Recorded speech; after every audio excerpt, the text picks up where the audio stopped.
வணக்கம் and welcome back to Devi press kitchen. இன்னைக்கு வந்து பாத்தீங்கன்னா ஹஸ்பண்டுக்கு லஞ்சுக்கு என்ன பேக் பண்ணி தர லஞ்ச் பாக்ஸ் ஐடியா vlog தான் பார்க்க போறீங்க. உங்களுக்கு யூஸ்ஃபுல்லா இருக்கும்னு நினைக்கிறேன். ஸோ கம்ப்ளீட்டா வீடியோ பாருங்க. வீடியோ பிடிச்சிருந்தா மறக்காம ஒரு லைக் கடைசியா பண்ணிடுங்க. நம்ம சேனல் இது வரைக்கும் நீங்க சப்ஸ்கிரைப் பண்ணலன்னா மறக்காம கீழே இருக்க red colour subscribe button click பண்ணிக்கோங்க. வாங்க என்னோட vlog போய் பார்க்கலாம். ஸோ இன்னைக்கு பார்த்தீங்கன்னா பயிர் கார குழம்பு தான். நைட்டே வந்துட்டு பயிரெல்லாம் வேக போட்டு ஊற போட்டு வச்சிருக்கேன். பார்த்தீங்கன்னா சுண்டல் இருக்கு, வேர்க்கடலை இருக்கு, நிலக்கடலை, அதுக்கப்புறம் காராமணி இருக்குது, அதுக்கப்புறம் மொச்சை இருக்குது. ஸோ அது நைட் ஃபுல்லாக சோக் ஆகிருக்கு வாட்டரில். இப்போ நான் ஒரு தடவை வாஷ் பண்ணிவிட்டு திரும்ப ஒரு 3-4 விசில் விட்டு எடுத்தேன்னா சூப்பராக குக் ஆகிடும். ஸோ இப்போ காரக்குழம்புக்கு தேவையான காய்கறி எல்லாமே வெட்டி வச்சுருக்கேன். காலையில் வந்துட்டு பாம்பே சட்னின்னு சொல்லுவாங்க இல்லையா, அது வைக்கலான்ட்டு இருக்கேன். ஸோ இதெல்லாம் எப்படி பண்ணுறதுன்னு பார்க்கலாம். இதை நான் வாஷ் பண்ணி எடுத்துகிட்டு வந்துடுறேன். ஒரு 3 to 4 விசில் வரட்டும், அதுக்கப்புறம் நம்ம பார்க்கலாம். ஒரு 3 to 4 விசில் வரட்டும். எழுந்ததுமே ரைஸ் வாஷ் பண்ணி எடுத்து வச்சாச்சு. அது ஒரு 20 மினிட்ஸ் ஊறின அப்புறம் நம்ம ரைஸ் வச்சுக்கலாம். ஸோ கொஞ்சமாக நல்லெண்ணெய் சேர்த்துக்கிறேன். நல்லெண்ணெய் சேர்த்து செய்யும் போது நல்லாயிருக்கும். கூட கொஞ்சம் ஜாஸ்தியாகவே இருந்தால் இந்த மாதிரி காரக்குழம்புக்குலாம் நல்லாயிருக்கும். ஸோ நான் கொஞ்சம் ஜாஸ்தியாகவே தான் சேர்த்துருக்கேன். நல்லெண்ணெய் கொஞ்சம் லைட்டாக சூடாகட்டும், நம்ம தாளிப்பு ரெடி பண்ணிடலாம். ஸோ கடுகு சேர்த்துக்கிறேன், கொஞ்சமாக சீரகமும் சேர்த்துக்கிறேன். இந்த மாதிரி காரக்குழம்புலாம் பண்ணும்போது வெந்தயம் சேர்த்து பண்ணோன்னா கொஞ்சம் ஃப்ளேவர் நல்லாயிருக்கும். ஸோ அதனால் வெந்தயமும் சேர்த்துக்கிறேன். பூண்டு பார்த்தீங்கன்னா நீங்கள் ஃப்ளேவருக்காக தட்டியும் சேர்த்துக்கலாம், முழுசாகவும் சேர்த்துக்கலாம், நம்ம ஆப்ஷன் தான். பெருங்காயம் கொஞ்சமாக சேர்த்துக்கிறேன். ஏன்னா நீங்கள் பயிர் வகையெல்லாம் போடுறதால கொஞ்சம் வாய்வு பிரச்சனை இருக்கும், அதனால் பெருங்காயம் சேர்த்துருக்கேன். அதுக்கப்புறம் பூண்டும் சேர்த்துக்கலாம். பூண்டு கொஞ்ச நேரம் எண்ணெயில் ரோஸ்ட் ஆகட்டும்.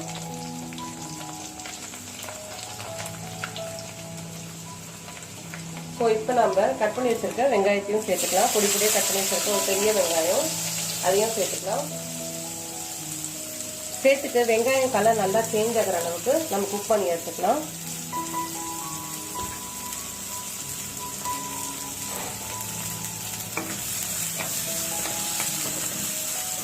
ஸோ நான் கூடவே இப்போ உப்பு மட்டும் சேர்த்துடுறேன். ஸோ உப்பு மட்டும் இப்போ நம்ம சேர்த்துடலாம். வெங்காயம் நல்லா ரோஸ்ட் ஆகட்டும், அதுக்கப்புறம் நம்ம பார்க்கலாம். ஸோ வெங்காயம் பூண்டு நல்லா ரோஸ்ட் ஆயிருக்கு. இப்போ நான் தக்காளி பார்த்தீங்கன்னா ஒரு பெரிய தக்காளி அரைச்சி எடுத்து வச்சுருக்கேன். இங்கே கட் பண்ணியும் சேர்த்துக்கலாம். அது இந்த ஸ்டேஜில் சேர்த்துட்றேன்.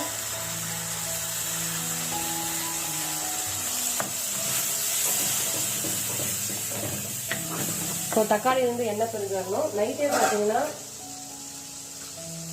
புளி ஊற வச்சிருக்கேன். ஸோ இதை நம்ம அடுத்து கரைச்சிடலாம். ஸோ புளி கரைச்சாச்சு. இதில் காரக்குழம்புக்கு தேவையான அளவுக்கு மிளகா பொடி நான் சேர்த்துக்கிறேன். நான் ஒரு 3 டேபிள் ஸ்பூன் அளவுக்கு சேர்த்துக்க போகிறேன். இது கூடவே மஞ்சள் பொடியை நம்ம சேர்த்துக்கலாம்.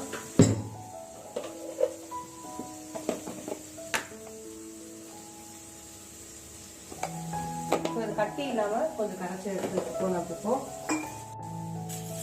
அது கட்டி இல்லாமல் நான் கரைச்சி எடுத்து வச்சுக்கிறேன்.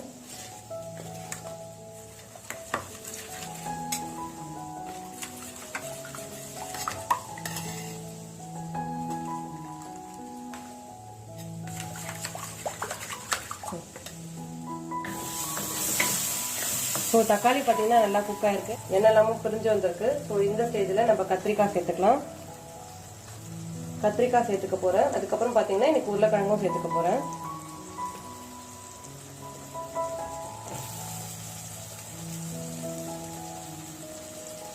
காய்கறி இல்லைனாலும் இந்த குழம்பு நல்லா தான் இருக்கும். பட் கத்திரிக்காய் உருளைக்கிழங்கு சேர்ட் பண்ணும்போது இன்னும் கொஞ்சம் அடிஷ்னல் டேஸ்ட் இருக்கும். ஸோ அதனால கத்திரிக்காயும் உருளைக்கிழங்கும் நான் சேர்த்துக்க போறேன். இன்னைக்கு புளி தண்ணி ஃபர்ஸ்டே ஊற்றிட்டிங்கன்னா உங்களுக்கு கத்திரிக்காயும் உருளைக்கிழங்கும் வேகாது. அதனால இது வெந்த அப்புறமா நம்ம இந்த புளி கரைசல் ஆட் பண்ணிக்கலாம். ஸோ இது கொஞ்ச நேரம் குக் ஆகட்டும். ஸோ சூப்பராக குக் ஆகிருக்கு. கலர் பார்க்கவே செம்மையாக இருக்குங்க. காரக்குழம்பு எஃபெக்டிவே வர ஆரம்பிச்சிருச்சு. இதில் நம்ம எந்த பொடியும் வேற சேர்க்கல. இப்போ இந்த ஸ்டேஜில் நம்ம சேர்த்தலாம். நம்ம கரைச்சி வச்சிருக்க புளி பேஸ்ட், மிளகா பொடி, மஞ்சள் பொடி எல்லாம் கலந்தது சேர்த்துடலாம். நமக்கு எந்த அளவுக்கு தண்ணி வேணுமோ அந்த அளவுக்கு சேர்த்துக்கோங்க. ஸோ இது ஒரு 5 நிமிஷம் நல்லா கொதிக்கட்டும். 5 நிமிஷம் கொதிச்சதும் நம்ம குக் பண்ணி வச்சிருக்க கொட்டை எல்லாமும் இந்த ஸ்டேஜ்லேயே சேர்த்துடலாம். ஸோ அதுவும் சேர்ந்து நல்லா கொதிக்கும் போது நல்லா ஃப்ளேவர்ஃபுல்லாக இருக்கும், சூப்பராக இருக்கும். ஸோ அது கொதிக்கட்டும் நல்லா. ரைஸ் சைடில் இருக்குது. அதுக்கப்புறம் பார்த்தீங்கன்னா முட்டையும் வெந்துட்டுருக்கு. இதில் ஏதாவது ஒன்று குக் ஆனதும் நம்ம காலையில் செய்ய வேண்டிய சட்னியும் பண்ணிடலாம், கடலை மாவு சட்னி. ஸோ இது பார்த்தீங்கன்னா நல்லா குக் ஆகிட்டு இருக்கு, என்னெல்லாமும் பிரிஞ்சு வர ஆரம்பிச்சிருக்கு. இந்த ஸ்டேஜில் நம்ம வேக வச்ச பயிர் எல்லாமே சேர்த்துக்கலாம். ஸோ இதில் இருக்க தண்ணி வந்து அவ்வளோ ஹெல்த் பெனிஃபிட் உங்கள் எல்லாருக்குமே தெரியும். ஸோ அதோடவே நம்ம இப்போ சேர்த்துக்கலாம். ஸோ நமக்கு எந்த அளவு வேணுமோ அந்த அளவுக்கு வடிச்சு எடுத்துக்கலாம். இது கொஞ்சமாக இருக்கிறது வந்து தாளிச்சுக்கிட்டா நல்லாயிருக்கும். நான் அதுக்காக கொஞ்சமாக எடுத்து வச்சிருக்கேன். ஸோ இதெல்லாமே சேர்ந்து நல்லா கொதி வரணும் ஒரு 5 நிமிஷம்.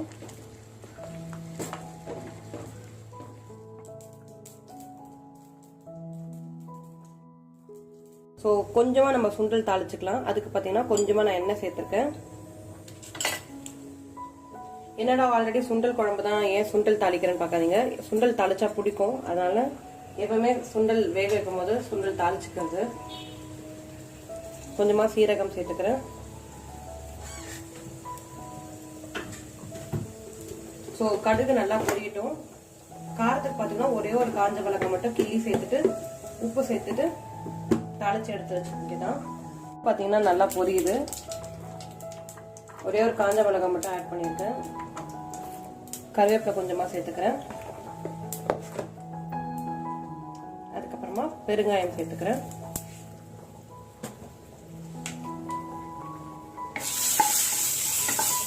அவ்வளோதான், சுண்டலி போட்டு விட்டுருவாங்க.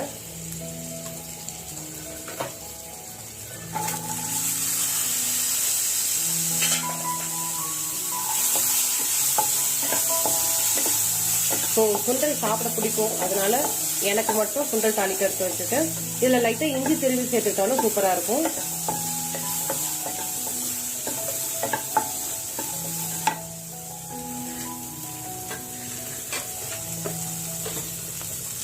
உப்பு தேவையான அளவுக்கு சேர்த்துக்கலாம்.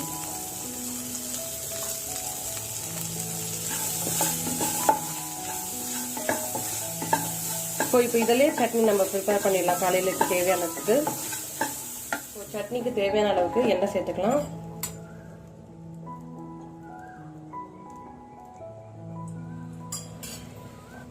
எண்ணெய் சூடாகிற டைமில் கடுகு சேர்த்துக்கலாம். சீரகம், உளுந்து கொஞ்சமாக சேர்த்துக்கிறேன். அதுக்கப்புறம் கருவேப்பிலை. இதெல்லாம் கொஞ்சம் நேரம் நல்லா எண்ணெயில் பொரியட்டும். ஒரே ஒரு பச்சை மிளகாய் சேர்த்துக்கிறேன். ஸோ இஞ்சி கொஞ்சமாக நம்ம திருகி சேர்த்துக்கலாம், நல்லாயிருக்கும்.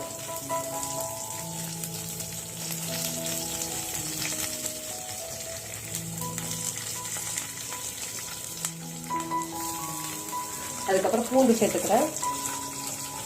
இதெல்லாம் சேர்த்துட்டு ஒரு மிக்ஸ் கொடுத்துக்கலாம். ஸோ பெருங்காயம் கொஞ்சமாக சேர்த்துக்கிறேன். இது கூடவே இப்போ ஒரு வெங்காயம் கட் பண்ணி எடுத்து வச்சிருக்கேன், அதுவும் சேர்த்துலாம். இது ஈஸியாக பண்ணி முடிச்சிடலாங்க இந்த சட்னி.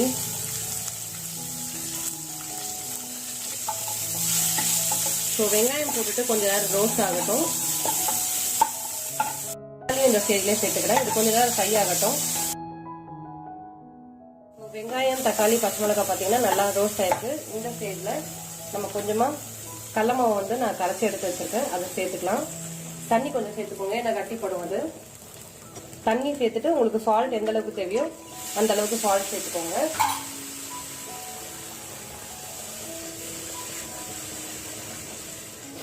உப்பு காரம் மட்டும் கொஞ்சம் செக் பண்ணிக்கோங்க. தேவைன்னா கொஞ்சமாக மிளகா பொடி சேர்த்துக்கோங்க. அதுக்கப்புறம் சால்ட் சேர்த்துக்கோங்க.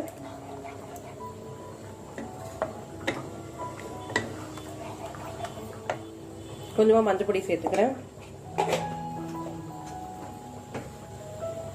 மிளகா பொடி தேவையான அளவுக்கு சேர்த்துக்கோங்க.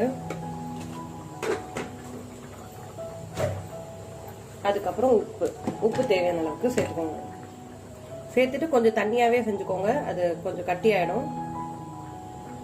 ஸோ உப்பு தேவையான அளவுக்கு சேர்த்துட்டு தண்ணி கொஞ்சமாக நான் சேர்த்துக்கிறேன். இது நல்லா கொதி வரணும். மாவு வந்து பச்சை வாசனை போகணும்.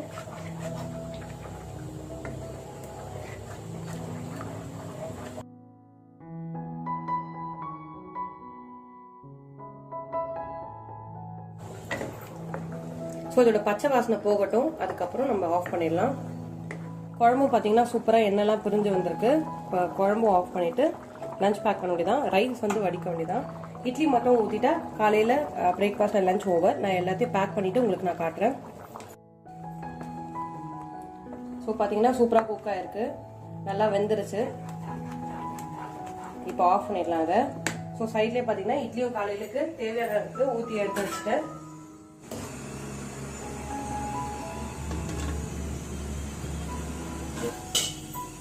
ஸோ இட்லி 10 நிமிஷம் கழிச்சு ஆஃப் பண்ணிடலாம். இங்கே பார்த்தீங்கன்னா காரக்குழம்பு சூப்பராக ரெடி ஆயிடுச்சு. ரொம்ப சூப்பராக இருக்கு பார்க்கும்போதே. ஹோப் இன்னைக்கு உங்களுக்கு இந்த vlog பிடிச்சிருக்கோம்னு நினைக்கிறேன். பிடிச்சிருந்தா மறக்காம லைக் பண்ணுங்க. நம்ம சேனல் இது வரைக்கும் நீங்க சப்ஸ்கிரைப் பண்ணலன்னா மறக்காம சப்ஸ்கிரைப் பண்ணிடுங்க. நன்றி.